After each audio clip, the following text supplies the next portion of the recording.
আসসালামু আলাইকুম সুপ্রিয় দর্শক, কেমন আছেন সবাই? আজকের ভিডিওতে আমরা কথা বলবো মঙ্গোলিয়া এবং লাওসের যাবার খরচ সম্পর্কে। বর্তমানে বাংলাদেশ থেকে প্রচুর বাংলাদেশি ভাই আছেন যারা কিন্তু এখন মঙ্গোলিয়া এবং লাওসে ঢুকতে চাচ্ছেন এই 2025 সালে। তো বর্তমান সময়ে আপনাদের ঢুকতে গেলে কেমন খরচ লাগবে, আজকে আমরা খরচ সম্পর্কে দুইটা দেশের বিস্তারিত তথ্য দেওয়ার চেষ্টা করব। বিভিন্ন এজেন্সি বাংলাদেশ থেকে কাজ করছে, মাঠ পর্যায়ে অনেক এজেন্ট দালাল কিন্তু এখন কাজ করছে। তো কেমনটা আপনাদের খরচ লাগতে পারে, অলরেডি আপনারা কেমন খরচে যাচ্ছেন সেটা নিয়েও কিন্তু আমরা কথা বলার চেষ্টা করব। অনেকেই 5 লক্ষ 6 লক্ষ টাকাতেও কিন্তু এখন লাওস বা মঙ্গোলিয়াতে বিভিন্ন দালালের কাছে ফাইল দিয়েছে। তো আদৌ এত টাকাটা দিয়ে আপনাদের যাওয়াটা ঠিক হবে কিনা, বিস্তারিত তথ্য আজকে আপনাদের মাঝে দিব। যারা লাওস এবং মঙ্গোলিয়া সম্পর্কে জানতে ইচ্ছুক অবশ্যই চ্যানেলটি সাবস্ক্রাইব করে আমাদের সাথে থাকবেন। চলুন কথা না বাড়িয়ে আমাদের মূল ভিডিওটি আমরা স্টার্ট করি। আচ্ছা, ফার্স্ট অফ অল আপনাদেরকে বলি, লাওস এবং মঙ্গোলিয়া দুইটা দেশ কিন্তু এশিয়ার ভিতরের কান্ট্রি।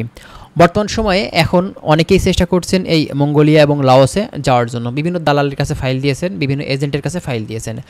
এখন ভিডিওর যে মূল বিষয় সেটা হচ্ছে খরচ সম্পর্কে কথা বলতে হবে। খরচ কত টাকা লাগে ভাই?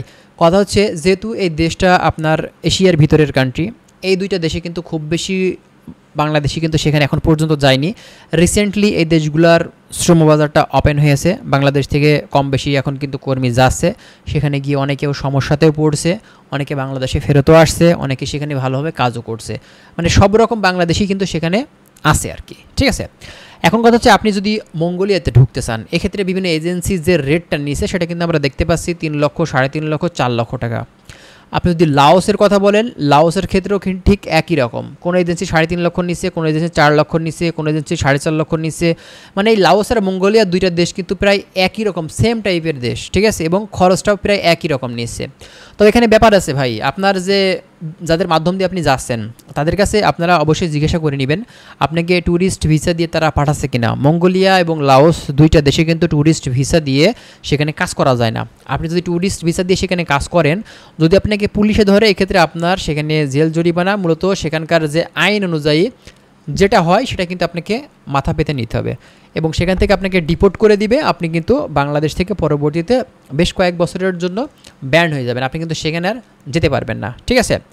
এখন আসেন, এই যে দুইটা দেশ, এর ভিতরে মূলত আসলে বর্তমান সময়ে খরচ, তো ব্যাপারটা আপনাদেরকে বললামই, খরচ আপনার 3 থেকে দেখা যাচ্ছে যে 3.5 4 এমন লাগবে।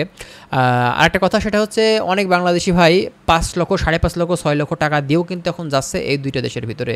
তো এখানে এত টাকা দিয়ে কি যাওয়াটা ঠিক ভাই? দেখেন, এইসব দেশগুলোতে আপনি লক্ষ লক্ষ টাকা ইনকাম করতে পারবেন না যে আপনি এখানে 6-7 লক্ষ টাকা খরচ করে, মানে ইউরোপে যাওয়ার খরচের মতন খরচ করে সেখানে আপনি যাবেন। কারণ এখানে গিয়ে আপনি যে ইনকামটা করবেন 40 থেকে 50 হাজার টাকার ভিতরে, বা তার কিছু কম বেশি আছে। তো আপনি সেখানে গিয়ে যদি ভাই এত টাকা খরচ করে যান, তো এক্ষেত্রে আপনি টাকাটা তুলতে আপনার কিন্তু অনেক সময় লেগে যাবে।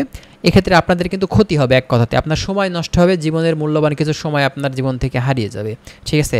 এজন্য প্রথমত আপনারা যে দেশে যাবেন না কেন, সেটা হতে পারে লাওস, মঙ্গোলিয়া বা ইউরোপের অন্যান্য দেশ বা মিডল ইস্টের দেশ, অবশ্যই আপনাকে জানতে হবে যে আপনি যেখানে যাচ্ছেন সেখানে কত টাকা খরচ করে আপনি যাচ্ছেন, প্রতি মাসে আপনি ইনকাম কত করতে পারবেন, ঠিক আছে। তো এর একটা হিসাব নিকাশ করে তারপরে কিন্তু আপনাকে আগানোটা উচিত। তা না হলে সেখানে গিয়ে দেখা যাচ্ছে আপনি ভূতের ব্যাগার খেটে যাবেন, কিন্তু জীবনে কিছুই করতে পারবেন না, ঠিক আছে। অবশ্যই সময়ের মূল্য দিতে শিখুন। শুধুমাত্র বিদেশ গেলেই যে ভাই অনেক কিছু করা যায়, ব্যাপারটা কিন্তু তা না, ঠিক আছে। অনেক কিছু বুঝে শুনে তারপরে কিন্তু আপনারা ফাইল দিবেন। তো যাই বন্ধুরা, আশা করছি বিষয়গুলো আপনারা ক্লিয়ার হয়েছেন। আর যদি বিস্তারিত আপনারা জানতে চান তো কমেন্ট করতে পারেন, আমরা চেষ্টা করবো আরও অনেক ধরনের গুরুত্বপূর্ণ তথ্যগুলো আপনাদের সামনে দেওয়ার। ভালো থাকবেন, আল্লাহ হাফেজ।